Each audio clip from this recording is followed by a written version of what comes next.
Bonjour Philippe Streff. Bonjour Thomas. En 1997, vous aviez été le premier parrain de cette opération visant à favoriser l'emploi des personnes handicapées. Presque 18 ans plus tard, où en est-on? Est-ce que les handicapés sont enfin en train de devenir des travailleurs, des salariés comme les autres? Pas tout à fait, puisqu'il y a un taux de chômage de 22% des personnes handicapées en France. Plus du C'est double du trop. taux normal? Alors, le problème, c'est qu'effectivement, la loi avait un temps d'adaptation et d'application de 10 ans. Donc on y arrive, c'est le 1er janvier 2015.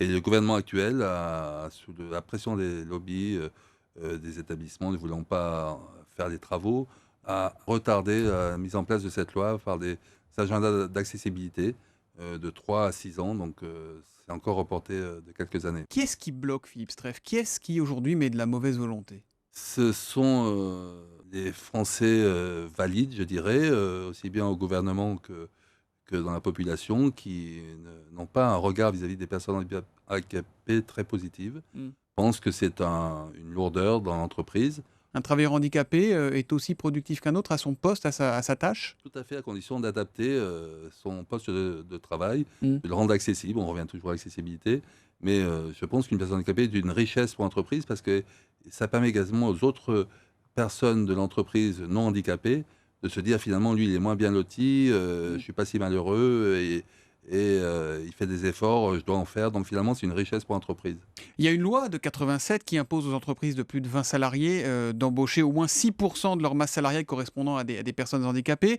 Cette loi elle est valable également dans le public depuis 2005. Est-ce qu'elles jouent le jeu, les entreprises, ou est-ce qu'elles préfèrent payer des amendes parfois plutôt? Malheureusement, sinon il n'y aurait pas à organiser cette semaine, la semaine pour l'emploi des personnes handicapées, si Mm. on est arrivé au taux de 6%, la moyenne euh, dans le privé de plus de 5%, et dans le public, depuis 2005, on est passé de 1% à 4,9%. Mm. Donc il y a une belle évolution, mais il faut continuer à se Alors, battre. est-ce qu'il y a un racisme contre les personnes handicapées? Vous avez l'impression, vous qui êtes en fauteuil, que les gens pensent toujours que le handicap c'est contagieux, qu'il peut vous sauter dessus comme ça?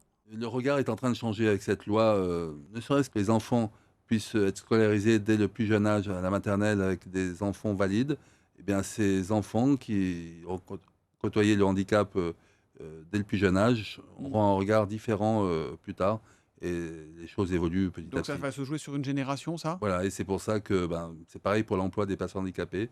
Quand ces personnes handicapées sortiront formées avec un bon bagage, elles seront recrutées aussi bien qu'une personne valide, je pense, dans une dizaine d'années. Aujourd'hui, parmi vos combats, il y a celui de l'accessibilité aux voitures, pour les personnes handicapées. Il faut, dites-vous, qu'elles puissent conduire.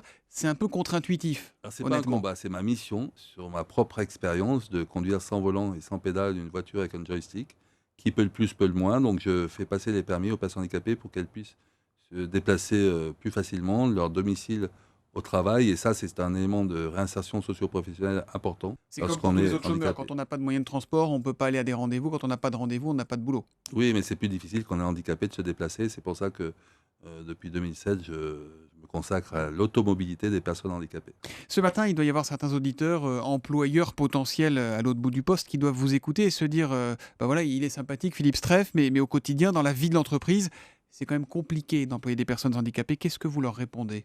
Qu'elles peuvent être aidées par l'AGFIP, justement ce fonds qui a été créé en 87, qui récolte les amendes des entreprises justement qui n'ont pas les 6%. L'argent Donc des mauvais élèves sert à aider les tout bons, c'est à fait, ça? Les avec bonnes une prime à entreprises? l'embauche, une prime à l'employeur et à l'employé, adaptation des postes de travail, donc il n'y a aucune barrière qui peut empêcher Mmh. maintenant une entreprise d'employer des personnes handicapées. Au contraire, elle paiera moins d'amendes si elle atteint le taux de 6%.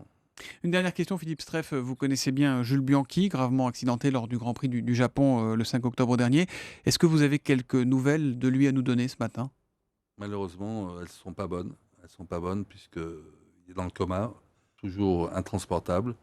C'est très grave et je ne pense pas qu'il sorte malheureusement très vite du coma. Et s'il en sort, il sera très très lourdement handicapé. Mm. C'est plus grave à mon avis que l'accident de Michael Schumacher parce que c'est pas une petite chute sur un rocher. C'est très grave pour Michael Schumacher déjà. Mais pour Jules Bianchi, c'est très très grave. Et j'ai bien peur que s'il sort du coma, ça sera difficile pour sa famille et pour lui. Et Michael Schumacher, est-ce que vous savez si lui va un peu mieux? Il va mieux, tout est relatif, et c'est très difficile puisqu'il ne peut pas parler. Il est comme moi, donc en fauteuil roulant.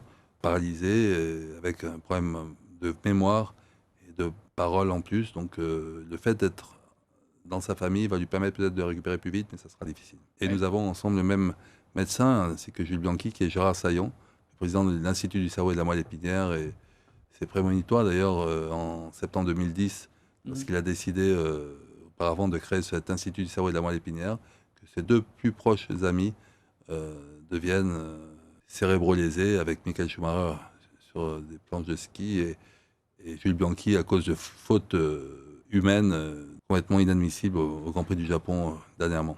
On vous sent très ému. Oui, parce que c'est des pilotes que je côtoie, sont des amis, et de les savoir maintenant dans cet état-là, sans pouvoir vraiment communiquer en ce qui concerne Michael Schumacher, il est conscient. Jules Bianchi, heureusement, n'est pas conscient, mais pour ses proches, c'est très très difficile. Merci Philippe Streiff d'être venu sur Europe 1 ce matin. Rappelons que cette 18e édition de la semaine pour l'emploi des personnes handicapées, organisée par l'ADAPT, l'association qui se bat pour cette cause-là, dure jusqu'au 23 novembre. Merci et bonne journée à vous. Bonne journée, à bientôt, c'était un plaisir.